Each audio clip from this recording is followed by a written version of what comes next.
Bueno, mi nombre es Cristian Ochoa, creo que nos conocemos con varios. El primer día, bueno, no pudimos hacer la clase, pero creo que ya lo subió todo, está en el aula y lo vamos a recuperar cuando nos puedan programar una noche. Pensaba hacer hoy día la clase de psiquiatría, pero como tengo entendido varios ya han visto el video del lunes, así que no sería muy conveniente. Entonces vamos a continuar con el cronograma como está, ¿correcto? Entonces vamos a hacer hoy día dermatología.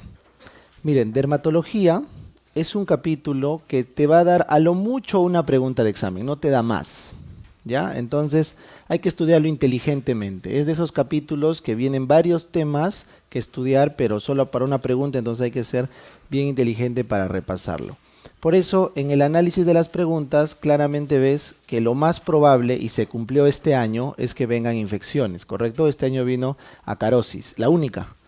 Entonces vamos a ir con esa tendencia. Lo primero que vamos a estudiar hoy es infecciones. Lo segundo, en probabilidad que venga, es acné. ¿Ya? No es dermatosis, porque en verdad dermatosis hay un montón, psoriasis, pénfigo, penfigoide, son muchas. Entonces es poco probable que una de las dermatosis venga en el contexto. En cambio acné sí, porque es una patología aislada que sí tiene pocas preguntas, pero si lo ves está en tercer lugar de las pocas preguntas que vienen en dermato, ¿ya? Entonces vamos a enfocarnos el día de hoy en infecciones y en acné. Y una vez que terminemos eso, vamos a repasar uno por uno todas las dermatosis y la oncología en dermatología. ¿Ya? Es bien fácil, este capítulo es sencillo, medicina es un poco más sencillo que otros capítulos, ¿no? Y lo manejan mejor. Así que vamos a hacer la clase, es bien tranquilo la clase, ¿ya? Bueno, entonces vamos a arrancar con las lesiones. Siempre se arranca con semiología, por favor, siempre, ¿ya? Los dermatólogos dividen las lesiones en primarias porque el daño está en la estructura de la piel, y secundaria porque el daño es externo a la piel y le genera la lesión. ¿Está bien? Entonces vamos a conversar primero de las secundarias. Cuando la piel está bien histológicamente y la noxa viene por fuera. Entonces ahí los dermatólogos lo clasifican en efímeras porque rápidamente desaparecen y en estables porque pueden estar por muchas semanas presentes, ¿ya? Y bueno, las soluciones de continuidad donde lo que predomina es una interrupción mecánica casi siempre, ¿ya? O por alguna infección, lo que fuera, de la integridad de la piel. Entonces en las efímeras tenemos la escama. ¿Qué es la escama? Es cuando el estrato córneo se libera, ¿no?, de las capas inferiores, que es un proceso fisiológico normal, ¿no es cierto? Cada 30 días el estrato córneo se esfacela, pero si por A o B ocurre una noxa, por ejemplo, nos quemamos con el sol o con algún objeto caliente, podemos lesionar las uniones y se descama. ¿Está bien? Esas son las escamas, estrato córneo. Si nos hacemos una herida, nos sale una costra, ¿no? ¿Qué es la costra? Plaquetas más fibrina. Plaquetas con fibrina, pues es una costra. ¿Ya está? Lesiones estables. ¿Qué puede pasarle a la piel que quede por muchas semanas? Por ejemplo, se atrofia. ¿Qué es la atrofia, Doc? Cuando disminuye el grosor de la epidermis. Disminuye el grosor de la epidermis. Entonces vean esto de acá. Esta piel está atrófica. ¿Cómo sabe, Doc? Porque miren la piel normal, se ve turgente. Esta se ve acartonada, ¿no es cierto? Arrugada. Esta de acá se ve transparente, por eso ves la sangre del fondo de la dermis. Y esta de acá se ve friable. ¿Cuál es la droga o la hormona que más atrofia la piel? El corticoide, ¿no? Los corticoides atrofian la piel. Muy bien. Luego, ¿qué es la esclerosis? La esclerosis es cuando se endurece la piel. ¿Y qué parte de la piel se endurece? La dermis, ¿correcto? Donde está el colágeno, explícitamente la dermis reticular. Entonces, esclerosis es cuando la piel se pone dura. Por ejemplo, en la esclerodermia, ¿no? La difusa o la localizada, pues, ¿no? Ya está. Cicatriz, bueno, cicatriz es cuando los fibroblastos empiezan a reproducirse y producir colágeno. ¿Qué es una cicatriz? Es un acúmulo de colágeno irregular producido por los fibroblastos, cicatriz. Acá sí una pregunta en un ENAM. El aumento patológico de producción de colágeno, ¿no es cierto?, se llama queloide. Y el queloide se debe prevenir o tratar con corticoides, pues, ¿no? Con corticoides. Entonces la patología acá sería el queloide. Y doctor, ¿qué es liquenificación? Esta foto que ven acá es un aumento del grosor en la epidermis. Eso es la liquenificación, ahí lo ves. Es un aumento del grosor de la epidermis, producto casi siempre de traumatismos repetidos, como rascarse la piel bastante. Eso que ven color plateado es la descamación que tiene. Y si hubiera más aumento en la imagen, veríamos unas líneas plateadas que son las estrías de Wickham. Ya, eso es típico del líquen simple crónico, las estrías de Wickham. Muy bien, eso es liquenificación, una señal de lesión secundaria. Bueno, si hablamos de soluciones de continuidad, esto se habla más en traumatología, pero vamos a agarrar 4 términos. ¿Qué es la erosión? Es cuando se altera la estructura de la epidermis sin pasar la membrana basal. Por ejemplo, un peeling, ¿no? Los dermatólogos hacen peelings en la piel, erosionan la piel sin tocar la membrana basal, porque si no dejarían herida, ¿no? Cicatriz. ¿Ya? Erosión. En cambio, una úlcera es cuando sí se atraviesa la membrana basal, pero en sacabocado. Casi siempre producto de ¿qué? De una infección. Las úlceras se deben a infecciones sobre todo por piógenes, ¿ya? Es el famoso ectima. El ectima es una úlcera infecciosa, ¿no? Porque el piógenes empieza a destruir el tejido. Y como atraviesa la membrana basal, ¿va a dejar o no va a dejar cicatriz? Sí deja cicatriz, ¿no? La úlcera deja cicatriz. Muy bien. Fisura es una lesión que es más larga que ancha y es profunda, típico de las tiñas. Los hongos cutáneos o tiñas hacen fisuras, ¿ya? En el pie de atleta sobre todo. Y bueno, herida es cualquier solución de continuidad por un traumatismo. Y eso es lo que ven en traumato, ¿no? Herida punzante, punzocortante, contundente o contusa, ¿no? Atricción, no lo sé, lo que veamos en heridas, ¿ya? Bacán, entonces hemos terminado el repaso de las lesiones secundarias. Ahora vamos a las primarias, que son un poquito más complejas. ¿Por qué se llamaba primaria? Porque la piel es la que se enferma en su histofisiología. La piel es la que tiene el daño dentro de sí. ¿Está bien? Entonces los dermatólogos la clasifican en sólidas, porque lo que predomina en la lesión pues es el componente celular sólido, y las líquidas, donde lo que predomina es un exudado o pus o algún componente de contenido o de composición líquida. Entonces estas lesiones sólidas a su vez se subdividen, miren los dibujos, en máculas, como ves acá, es porque aumenta o disminuye el tono o el color respecto de la piel del paciente. Entonces hay lesiones hipercrómicas o hipocrómicas, ¿en función de qué? Del tono normal de la piel del paciente, ¿ya? Entonces para esto hay que recordar ¿qué nos da el color de la piel? ¿Se acuerdan qué nos da el color de la piel? Lo más importante, la melanina de los melanocitos, los vasos sanguíneos de base y el grosor. Esos son los 3 componentes que nos dan el tono o color de la piel. Entonces, si los melanocitos se alteran, tenemos las lesiones maculares pigmentarias, hipercromías, hipocromías o las placas coloreadas que vamos a ver en la última diapositiva, ¿ya? Pero si lo que se altera es los vasos, tenemos las lesiones maculares vasculares. A ver, ejemplo, Doc, el eritema activo. Cuando te pones rojo, ¿no? Por ejemplo, te quemas con el sol, tu piel se pone roja, es eritema activo por vasodilatación. Pero ¿qué tal si ha habido congestión venosa? ¿Qué color se pone la piel? Azul. Eso es eritema pasivo por congestión venosa. ¿Qué tal si te has hecho un golpe y se extravasa hemoglobina? Entonces se va a degradar y se pone ¿de qué color? Púrpura, ¿no? Luego verde, luego marrón. Entonces eso es las lesiones purpúricas por extravasación de sangre. Si hay un tumor en la piel, angioma, y si se dilatan los capilares, telangiectasias, ¿ya? Son las lesiones maculares vasculares. Bueno, por si acaso no está de más repasarlas, ¿ya? Luego, segundo, ¿qué es la pápula? ¿Qué es la placa? Son lesiones inflamatorias sólidas, solo que la pápula es menos de 1 centímetro y la placa es más de 1 centímetro. Entonces, acá lo puedes ver. Esto que ven acá es una papulita, una pápula, y esto de acá es una placa. Lo que diferencia es el tamaño. Y como ambas son inflamatorias, suelen ser eritematosas. Las pápulas suelen ser eritematosas, ¿ya? ¿Dónde encontramos pápulas? En los exantemas, pues. Los exantemas típicamente se manifiestan con pápulas. ¿Y dónde encontramos placas? Bueno, básicamente en la psoriasis y en el líquen, ¿ya? En la psoriasis y en el líquen simple crónico. Ahí encontramos placas. Muy bien. Ahora, nódulos, ¿qué es un nódulo? Vamos a ver, este de acá puede ser un nódulo o este de acá abajo. En verdad cualquiera puede ser un nódulo. Vamos a tomar este de acá, ya como ejemplo nada más, este de acá. ¿Cómo tendría que ser este para que sea un nódulo? Tiene que ser una lesión redondeada, pero dura. Ese es el dato, indurada. Y doctor, para que algo sea duro tiene que ser palpable, pues, ¿sí o no? Entonces una lesión redondeada, indurada y más palpable que visible. Más palpable que visible.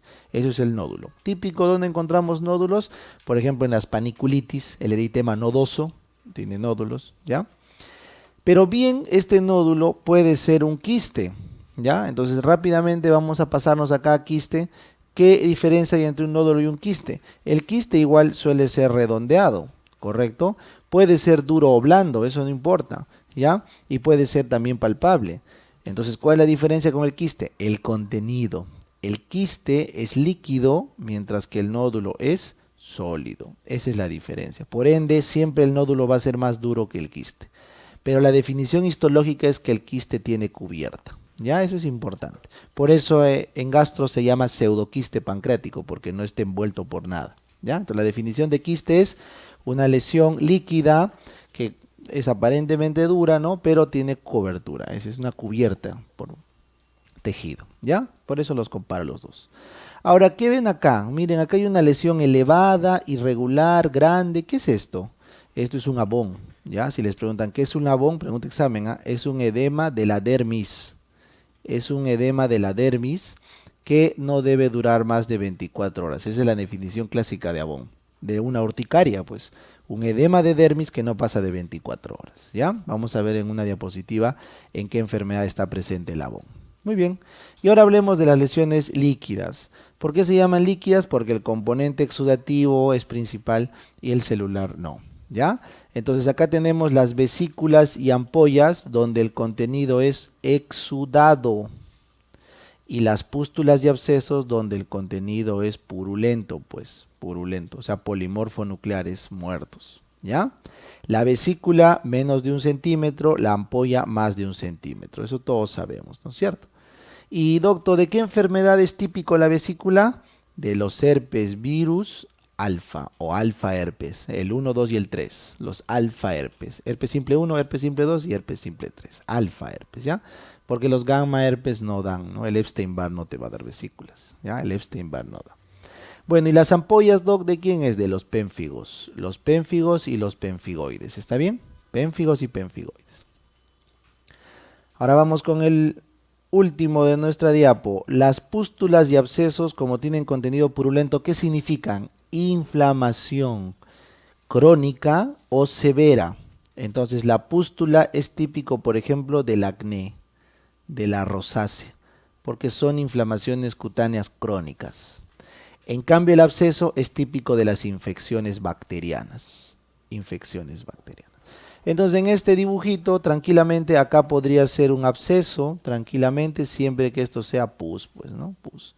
O esto de acá puede ser una pústula, siempre que esto sea pus. Así que los dibujos que les he traído acá son referenciales, solamente para que se ubiquen cómo se ven las lesiones. Lo que importa es el contenido, ¿ya?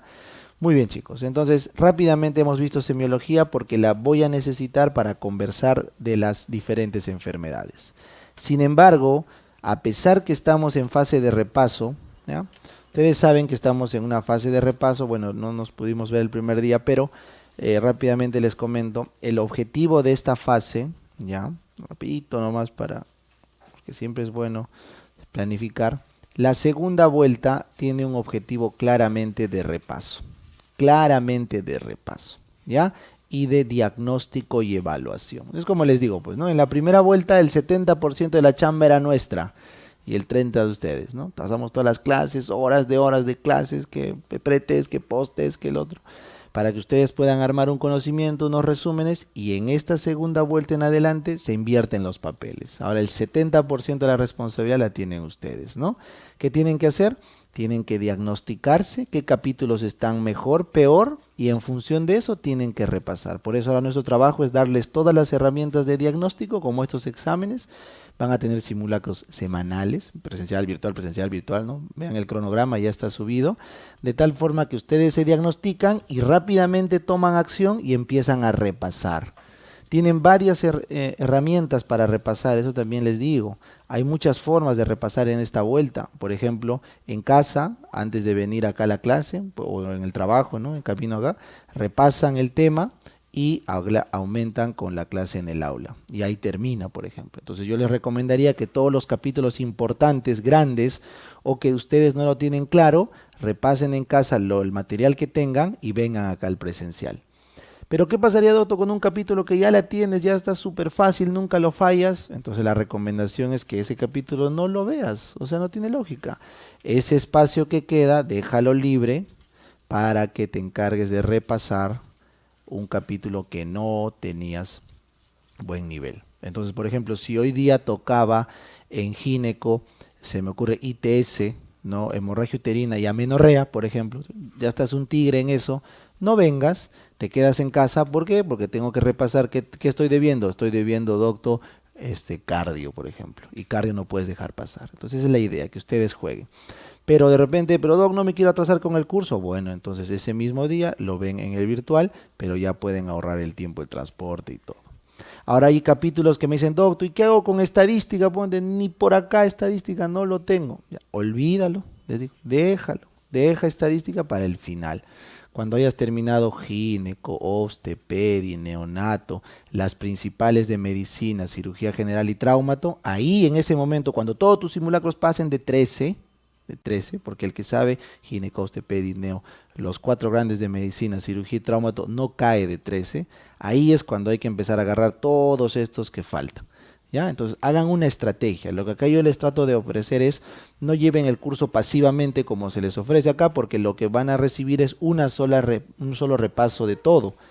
Y lo que les dije en el video del método es que tienen que repasar por lo menos unas 10 veces todo, ¿no es cierto? Por eso la recomendación es que tengan 2 o hasta 3 preparaciones paralelas, ¿ya? Una acá en la academia, en función del cronograma que nosotros les damos, lo que vienen acá. Otra en casa, donde mi consejo es, a ver cuántas horas tienen al día para estudiar. Supongamos que trabajan 5, en la academia vienen 4, 9, de 18 te queda 9, pues, ¿no? Ya que hay que comer, pues, ¿no? Hay que vivir, ya, entonces 6 ponte ya.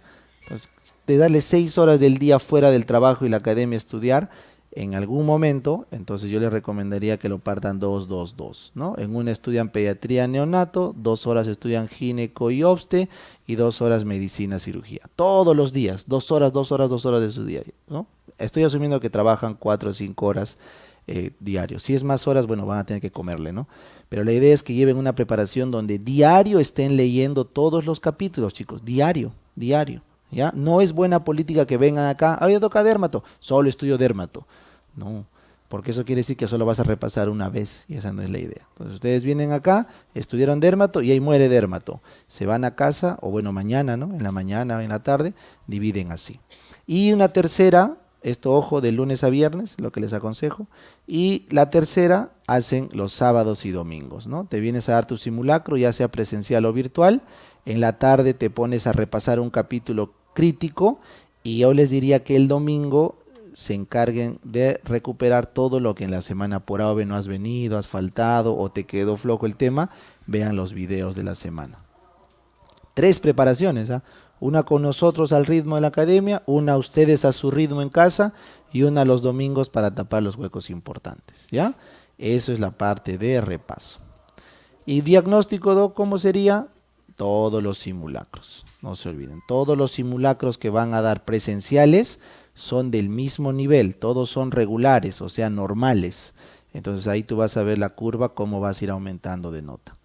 Si cada día te pones a estudiar solo un tema, hoy día toca dermato, solo dermato, mañana cardio, solo cardio, nunca vas a ver este ascenso, porque no estás estudiando todos los temas. Pero si cada día estudias pedi, gineco, media, aunque sea un capítulo de cada uno, vas a ver cómo a lo largo de los días vas a ir aumentando, ¿ya? Entonces les explico esto, que bueno, debía explicarlo en la primera clase, para orientarnos y vean por qué en la teoría lo hacemos así. Entonces por eso ahora, cuando les digo, cuando pasé este día, pues les dije, a pesar de ser repaso, vamos a tocar estos temas, que significa que no deberíamos verlo ahorita, porque son temas ya menores. Pero es importante porque algunos términos de acá nos van a servir en la teoría, ¿ya? Entonces me abrí un poco de la clase, regresamos porfa, y esta es una diapo poco importante, pero que me va a ayudar para que no volemos en términos. Si te preguntan, el dermatólogo que ve al microscopio, estas lesiones. ¿Qué es la espongiosis, Doc? Miren acá. es cuando hay agua, o sea, edema, pero dentro de la epidermis. Doctor, ¿cómo sabe que es epidermis eso? Fácil, mira las células cómo están compactas y acá abajo está laxo. Ah, entonces esto es dermis, esto es epidermis. ¿Está bien? ¿Y esto qué es? Blanco, es agua, es exudado. ¿Ya? Es un edema. Un edema dentro de la epidermis se llama esponjiosis. ¿Ya? ¿Qué es la acantólisis, Doc? Miren acá. ¿Cuál sería la epidermis acá? Este de acá. ¿Cómo sabe, Doc? Si ya no se ve, es que está más oscurito, porque las células están más compactas. Y esto que está más claro es tejido y sustancia fundamental, pues, ¿no? Esa es la dermis. Entonces, ¿qué ha pasado acá? Miren, se ha roto. Esto que ven acá que está roto es una ampolla. Entonces, esto que ven acá es una acantólisis. Cuando se rompe la epidermis, se rompió. Y estas células que están flotando por acá, ¿cómo se llaman? Acantocitos. Acantocitos. ¿En qué enfermedad hay acantocitos? En el pénfigo. En el pénfigo. ¿Ya? Muy bien. ¿En qué enfermedad hay espongiosis? En los eczemas. En los eczemas. ¿Ya? Fácil. Doctor, exocitosis, ¿qué es eso? Mira acá. Esto de acá, ¿qué es? ¿Epidermis o dermis? Epidermis, pues, Doc, porque ahí está todo empaquetado. Muy bien. ¿Y esto qué es? No sé, es un acúmulo de algo. Bueno, estas son polimorfonucleares o pueden ser mononucleares. ¿Qué pasa cuando se hace un absceso dentro de la epidermis? Se llama exocitosis. O sea, células de la dermis han migrado a la epidermis. Estos se llaman los microabscesos de Munro, de polimorfonucleares, es en psoriasis, o puede ser microabsceso de Pautrier en la micosis fungoide. ¿Ya? Bueno, han preguntado el de Munro, pero igual está en su diapo de psoriasis. ¿Ya? Pero igual lo apuntamos. Munro, polimorfonucleares. ¿Ya? Doctor, ¿qué es degeneración vascular? Ya, eso todos saben, pues, ¿no? Esto que ven acá son los coilocitos, la coilocitosis, ¿no? ¿Qué era eso? Una infección por BPH, ¿no? Entonces, esto que ven acá, ese hueco blanco, es una caveola perinuclear. Caveola perinuclear, eso es coilocitosis, típico del BPH. Eso sí fue pregunta en gineco, ¿eh? Coilocitos. Y doctor, ¿qué es la acantosis? No confundir con acantólisis, ¿eh? La acantosis, miren este dibujo. A ver, ¿qué les parece de raro en este corte? Doc, está muy grande esto, se ve bien feo. Así no es, miren, sí es bonito la epidermis, miren, todo ordenadito. Y miren cómo está acá, horrible. Ya, eso es acantosis. Cuando la epidermis aumenta de grosor y miren cómo las papilas se meten grotescamente en la dermis. Esa es una acantosis, en este caso irregular. ¿Ya? Irregular. ¿En quién da esto? En el líquen. Esto es líquen, ¿ya? Líquen simple crónico probablemente. Y esta cosa más rojita, rosadita, ¿qué es, Doc? Es el estrato córneo. El estrato córneo, ¿ya? Muy bien, entonces la acantosis es cuando las papilas se meten mucho en la dermis, una hipertrofia de la epidermis. Ya está. Unos datitos más, los dermatólogos son full nombres, ¿ah? Eso sí hay que acostumbrarnos, todo lo ven nombre, le ganan inclusive a los traumatólogos y a los neurólogos, todo le ponen nombre. Si te haces una herida y a lo largo de la herida aparece una lesión dermatológica, cualquiera, vesícula, lo que fuera, pero siguiendo el trazo de la herida, ¿cómo se llama? Fenómeno isomórfico de Koebner. ¿Ya? Es el fenómeno isomórfico de Koebner.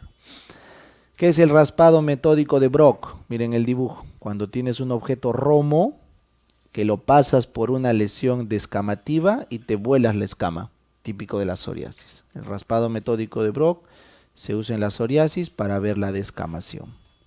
Ya está. ¿Qué es el signo de Darier? Es para demostrar el aumento de histamina. ¿Cómo es eso? Ahí está, mira. Un paciente con mastocitosis o cualquier enfermedad con harta histamina, le pasa un objeto romo y mira lo que pasa. La piel hace dermografismo. Dermografismo. ¿Por qué? Porque se libera histamina. Se libera histamina. ¿Ya? Muy bien. Signo de Darier. ¿Qué es Nikolsky? Esto sí fue pregunta de examen, ¿eh? Mucho cuidado. Nikolsky es para demostrar ampollas flácidas que se rompen. Nikolsky positivo. Vean acá, pueden notar, ¿no? Que esto era una ampolla que se rompió, ¿no? Ahí se ve claramente que se ha roto. Eso es Nikolsky positivo. ¿Qué enfermedades tienen esto? Los pénfigos. Pénfigos. Doctor, ¿qué es el fenómeno de patergia? Acá está, miren. Esto es el fenómeno de patergia. Acuérdate cuando estabas en primer semestre de la facultad y empezamos a ponernos jeringas, bueno, para practicar, ¿no? Me acuerdo en el SIPA nos enseñaban a practicar tu subcutánea, tu endovenosa. Te ponías cloruro, pues, ¿no? Subcutáneo, ¿ya? o intradérmico. Entonces ese cloruro, si te lo pones intradérmico, no pasa nada, ¿no? Se hace una ampollita y ahí queda. Pero si pones cloruro y se forma una pústula, esa es una reacción patológica de la piel que se llama patergia, fenómeno de patergia, ¿ya? Está en varias enfermedades, sobre todo reumatológicas, ¿ya? Reumatológicas. La vitro, no vito, vitropresión, es cuando el dermatólogo usa un portaobjetos para presionar la piel y anular los vasos. Hace que los vasos ya no pase la sangre, entonces se ve mejor el color de fondo. ¿Dónde se usa bastante esto? Y es más, fue pregunta en el salud, en el lupus vulgar. ¿Ya? El lupus vulgar afecta a la cara y es por tuberculosis, ¿no es cierto? Entonces, cuando la paciente, pues sobre todo mujer, tiene lupus vulgar, para ver la lesión en jalea de grosella, o jalea de manzana, perdón, jalea de manzana, una naranja medio oscuro, el dermatólogo pone el portaobjetos, entonces para que la sangre no obstaculice, y a través del vidrio ve la lesión en jalea de manzana. Eso es, por ejemplo, lupus vulgar. Para eso usa la vitropresión, ¿ya? Por ejemplo, si quiere diferenciar un eritema activo de un tumor, imagínense, te quemaste la piel, ¿no? Está rojo, te pones la vitropresión y blanquea.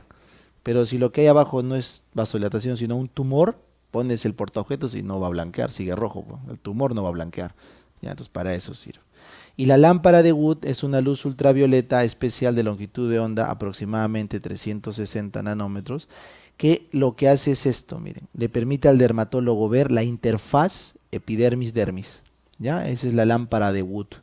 Entonces, algunas enfermedades dan ciertos colores a la lámpara de Wood, ¿no? Por ejemplo, la pseudomona puede pintar medio azulino verdoso, ¿no?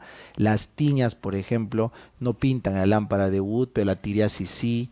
Entonces, el dermatólogo se guía de la lámpara de Wood para orientarse en algunas enfermedades, ¿no? No nos han preguntado, pero lo mencionamos.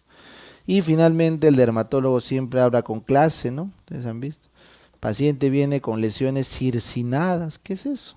Redondeadas, ¿no? Circinado, redondeado, ¿ya? Herpetiforme, ¿qué significa? Que la lesión son como racimos de uvas, como si fuera el herpes, pues. Zosteriforme, ¿cómo es una lesión zosteriforme? Lineal, parece que siguiera un dermatoma, pues, ¿no? Como el zosteriforme. Intertrigo es en zonas de flexuras, ¿no? Codo, rodillas, ingle, intertrigo. Son términos que utilizan, ¿no? Utilizan el término numular, ¿no? Parece monedas, ¿no? Anular, ya, son sus términos. Hay varios términos, ¿ya? Los que quieren ser dermatólogos ya saben. Son primos de los neurólogos, pues, ¿no? Tienen la semiología más compleja que hay. Bueno, entonces con eso hemos repasado rapidito lesiones tanto macroscópicas como microscópicas, ¿no? Para más o menos entrar en el tema. Ahora la pregunta es, ¿qué vamos a estudiar de dermato? Porque es un capítulo pequeño, les dije, ¿no? Bueno, váyanse de frente a infecciones, que es lo que importa. Ahí está, infecciones, ¿ya? Vamos a infectar la piel.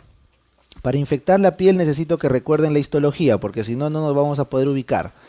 A ver, la piel está conformado por, arriba que tenemos, la epidermis, correcto. ¿La epidermis de dónde viene? Del ectodermo, correcto.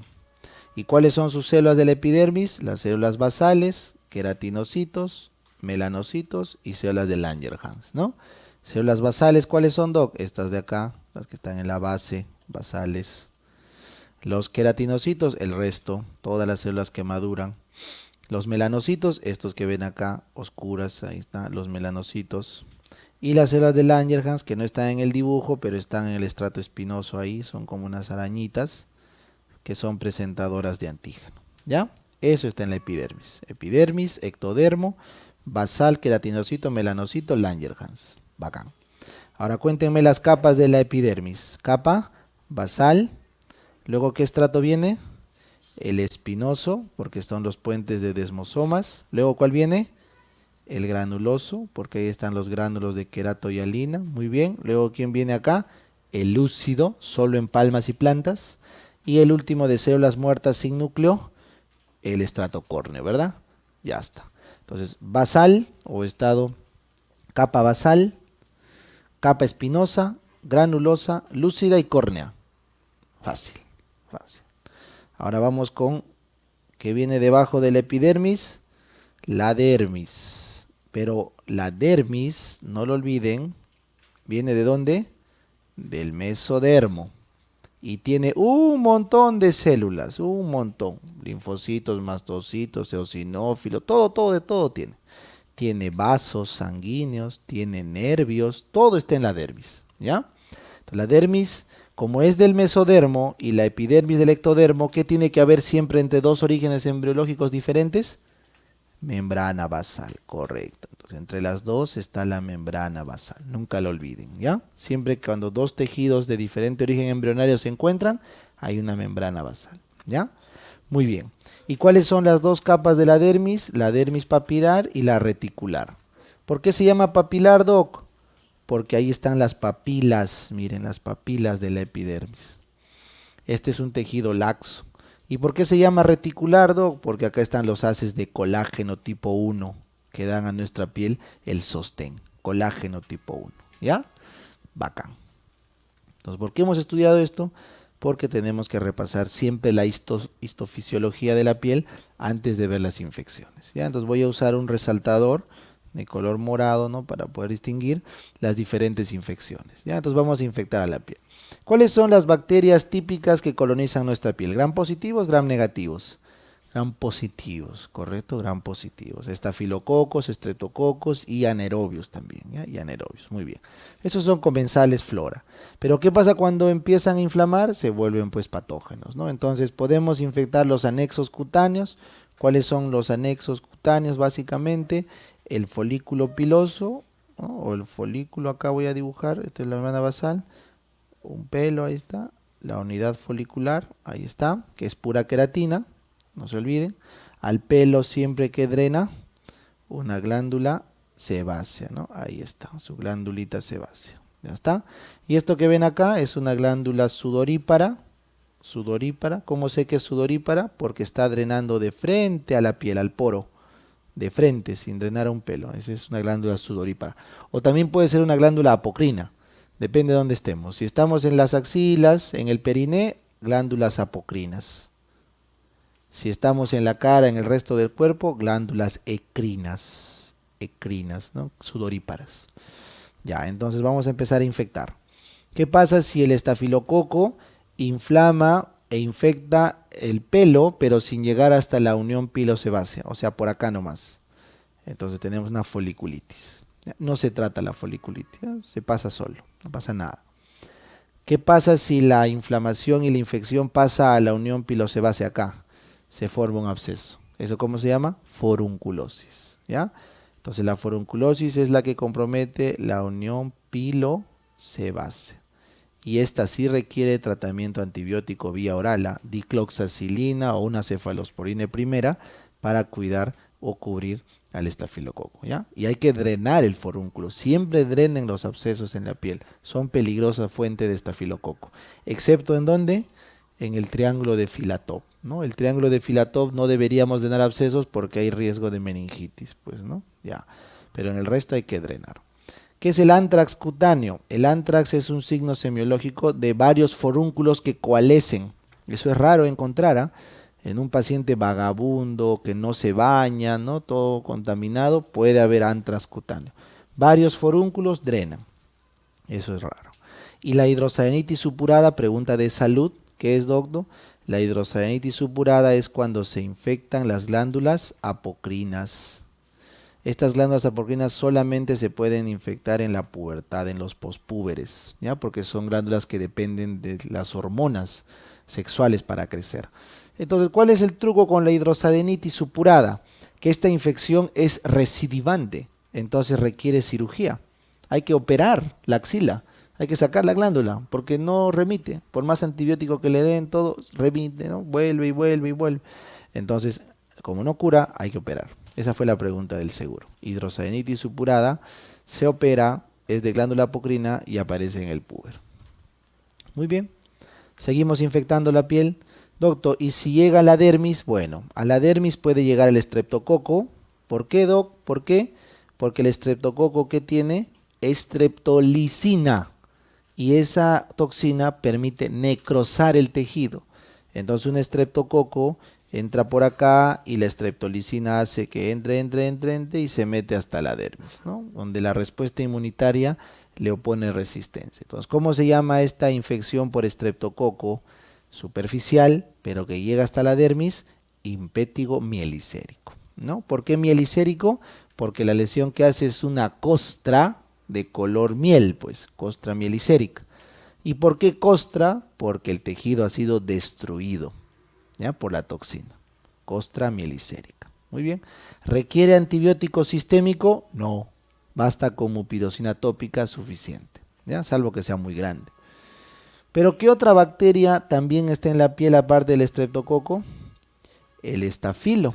Entonces, si el estafilococo nos toca un virulento que avanza e infecta hasta la dermis superficial, nos da impétigo ampolloso. ¿Por qué se llama ampolloso? Porque el estafilococo, ¿qué toxina tiene?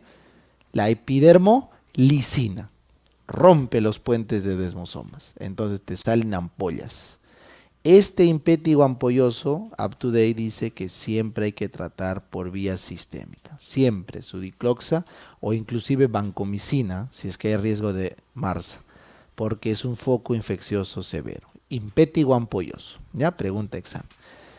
1, 2, 3 veces ha venido. Una como impétigo, una como mielicérico y una como ampolloso. ¿Ya? Seguimos bajando.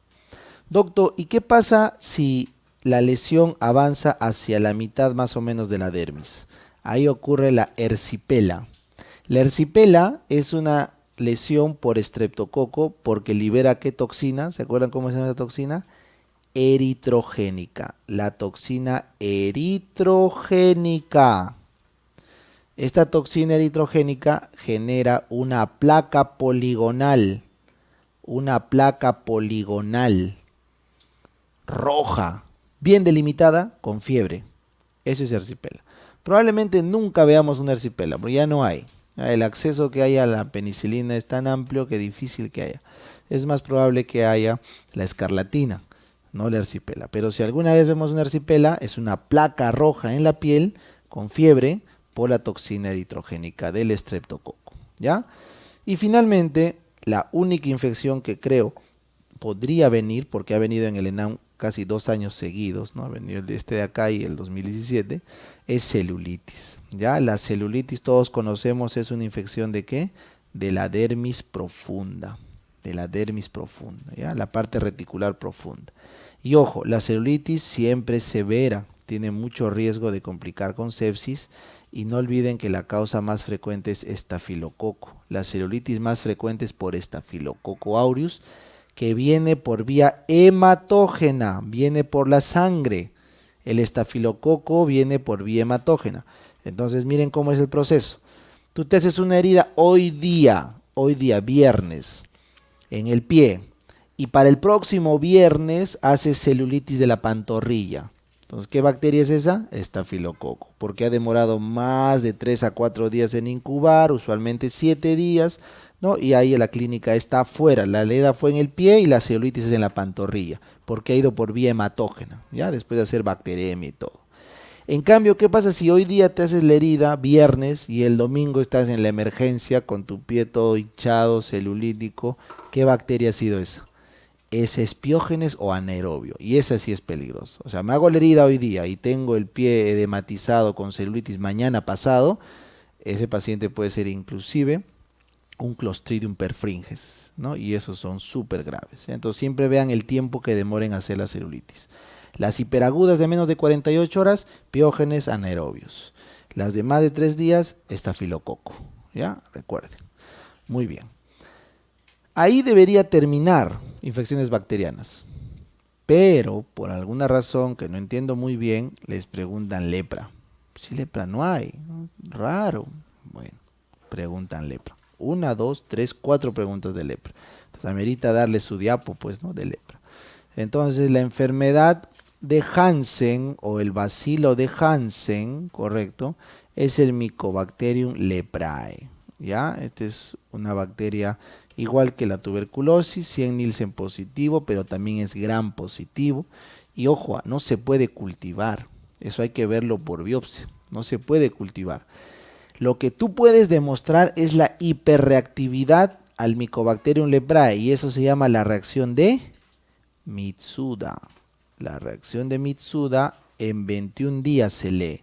Es como un PPD, ¿ya? Para tuberculosis es PPD, pero acá es la reacción de Mitsuda para ver la reacción tipo 4 de hipersensibilidad ante el Mycobacterium leprae. Correcto.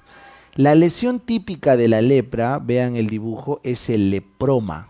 Es un tumor producto de la respuesta celular inmunitaria tipo 4 en la piel.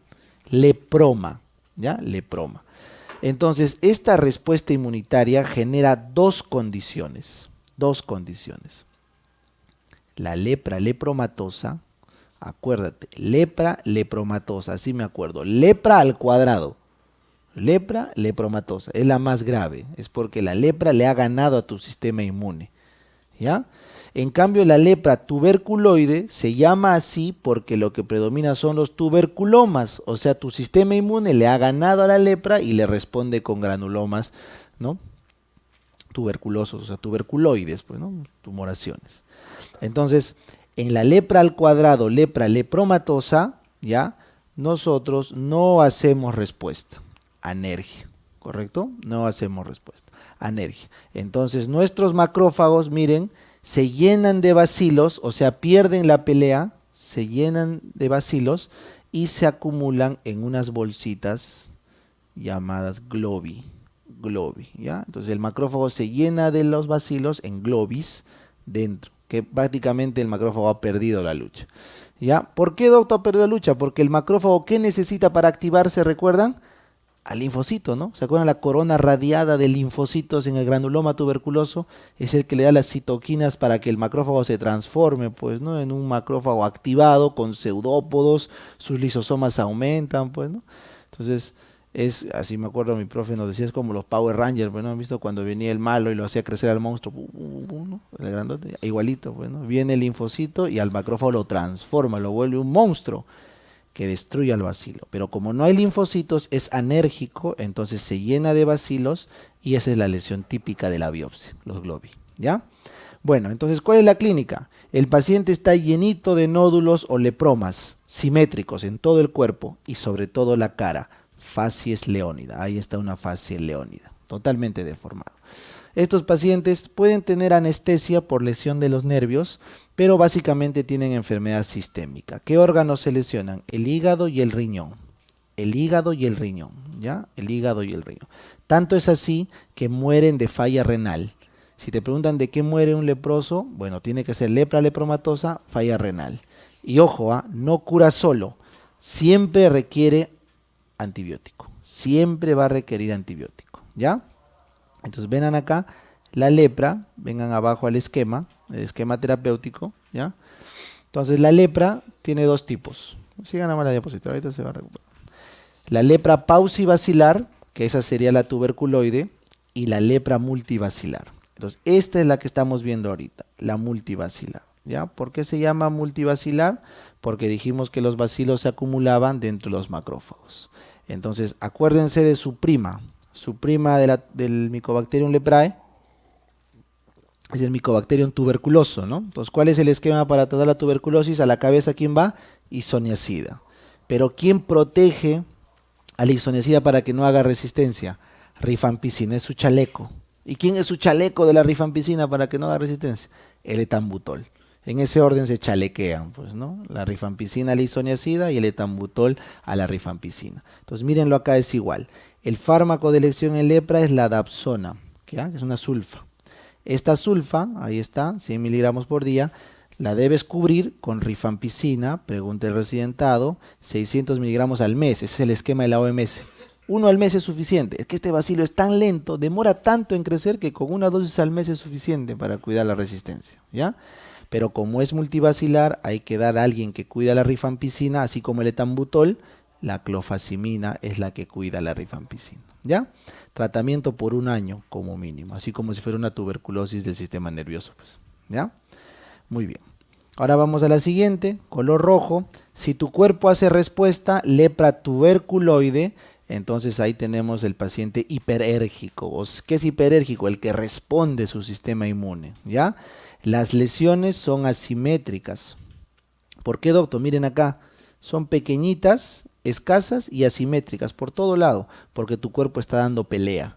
Tomas la biopsia y ¿qué vas a encontrar? Granulomas, granulomas con células de Langhans, ¿no? ¿Se acuerdan las epitelioides de Langhans?